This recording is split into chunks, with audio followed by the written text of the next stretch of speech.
everyone and welcome to this week's video. This week I decided that I was going to colour a piece from my Plant Witch colouring book. Now this is the original, so I'm actually colouring this in because I eventually want to do a Plant Witch art book that has all of the pieces that were in the colouring book and more, all coloured in. This is something I've been working on and off for a while, and I've been taking my time with these when I'm having either an off art day or when I'm feeling very overwhelmed. I'll take my time and colouring these pieces. I really do love colouring. I enjoy line work a lot more than I do enjoy colouring, which kind of contradicts itself in a way, but I find that colouring can be very relaxing, and especially when I'm very overwhelmed, it's very good for me to just take time and just colour in. So the one that we've got here is known as the Spider Witch. Now this is an illustration that I originally did for the Plant Witch colouring book, and the description that I've got here is: "Don't get caught in his web. He has poisons aplenty from the stems of many plants at his disposal. Ivy is known for his true serums and many more. Beware of his tangled ways." So when I did the colouring book last year for this one, I wanted every character to have a description and for them to have a little story behind them. And when I pictured this character, I pictured a dark elf with a very dark skin tone, and this is a really good way to actually practice colouring with colours that I wouldn't normally colour with. I tend to steer away from extremely dark tones, and I've been trying to work on that to improve on that myself. And it's been a really interesting way, especially when I've been colouring all these pieces, for me to say, hey, this is how I'm going to colour this and this is what I'm going to do. This week I really was going to do something else, but I've been extremely busy with prepping for the Kickstarter send off. I have over 120 parcels to pack, and it has been a very interesting 2 weeks of everything arriving for the Kickstarter, and I've been going through and sorting those out. I've still got a bit of stuff to arrive for the Kickstarter yet, so I've just been a little bit busy with that and client work as well. So it was sort of a way for me to take a step back and go, do you know what, I just really want to colour for this week's video. Now this isn't sped up as much as I normally do. Now I normally speed up clips around about 1000 to 2000%, and this is around about 500%. This overall piece for colouring took about 40-50 minutes, and I thought that might have been a little bit too long for a video. I've been getting a bit of feedback from some of you about what content you would like to see in the future, so if you have any feedback for me, please let me know in the comment section down below. We've got another palette challenge video coming up very soon where we're going to do a summer palette challenge, which I think would be really fun. So if you have ideas for colours for that, please let me know in the comment section down below. I am always interested. I'm trying to mix up my content a little bit lately to have behind the scenes stuff, talking videos to be a little bit more helpful, maybe even tutorial videos. So if you have suggestions, please let me know. It's always very interesting to take something and everyone put their own approach to it in a way. So the colouring techniques I'm doing here, I'm using my alcohol markers and then building on top with coloured pencils to get the textured effect and design that I'm after. This is the same stuff that you can use in the colouring book as well. So for those who have the colouring book, you can use alcohol markers and build on top with pencil crayons. My high suggestion, as for anyone who is using alcohol markers, most paper will bleed, so please put a piece of paper underneath just so that you will avoid getting transfer onto other paper. This will happen with most paper if it's not marker paper. Some Bristol board will not bleed through either, but marker paper has a coating on the other side of the paper which stops the alcohol from bleeding through. It has like a specific coating on the paper which stops the alcohol marker from bleeding through. So most paper doesn't have that, so the alcohol marker soaks into the paper. So if you want to avoid it transferring, this is the best thing that I can suggest. It doesn't even have to be a thick piece of paper. You could use like a thin piece of tracing paper or a scrap piece of paper, and then in the end you're left with a really nice colourful piece of paper that has loads of ink transferred onto it. which I think super cool. I don't know. So the full equipment I'm using Leicester and Winsor & Newton Promarkers. They are the same brand. The only difference is that they rebranded a few years ago, and I still have a lot of the old markers because when they switched over I bought a ton of them, and they have lasted me now for a good few years. I'm only now starting to have markers dry out, and I use these practically every single time I draw. And then for coloured pencils, I use a mixture of WHSmith Pencils and Prismacolors.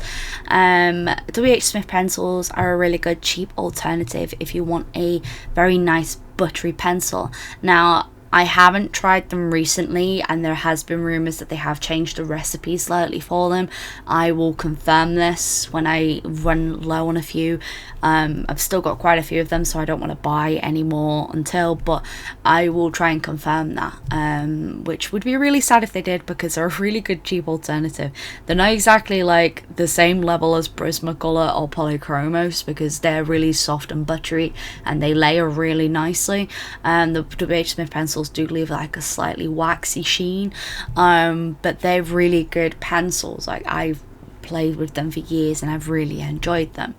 For this character, I was sticking with earthy tones with edging more towards darker. So I was trying to colour balance between them, because you have purple, the deep purple, which is already such a dark tone.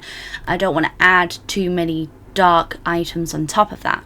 The reason being is when you have a very dark colour palette, you're going to want a pop of a different colour, maybe on the opposite end of the colour wheel, to try and give that juxtaposition to really make that colour palette be complementary. And you'll notice I'm using a lot of greens and browns here, and these really complement the darker purple tones. Is it my favourite piece I've ever done? No. Do I still have a lot to learn when working with darker tones? Absolutely. I am nowhere near perfect when it comes to colouring, and every single time I colour I'm learning. And I think that's what's important when it comes to playing with colour, is you don't know if something's going to work until you actually physically try it. And this is an issue that I find, particularly with myself. I get so afraid to step out of my comfort zone, and that's why I think it's good sometimes to step out of your comfort zone. I had a project recently that I was really happy with, and I went to go and use sealant, used the complete wrong sealant, and absolutely destroyed the piece. Lesson learned, was it about 3 days worth of work down the drain?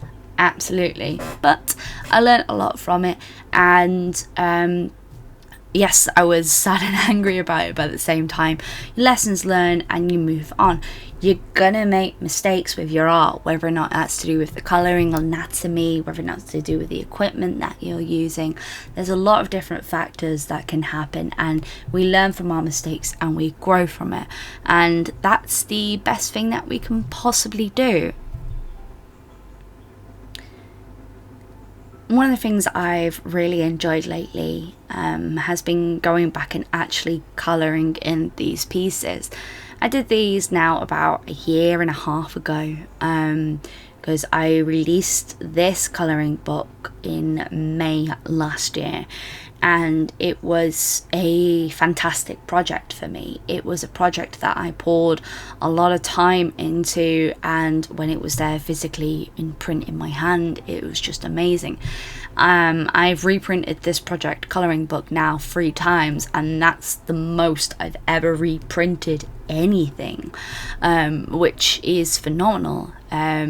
It's possibly one of the most expensive projects to print as well.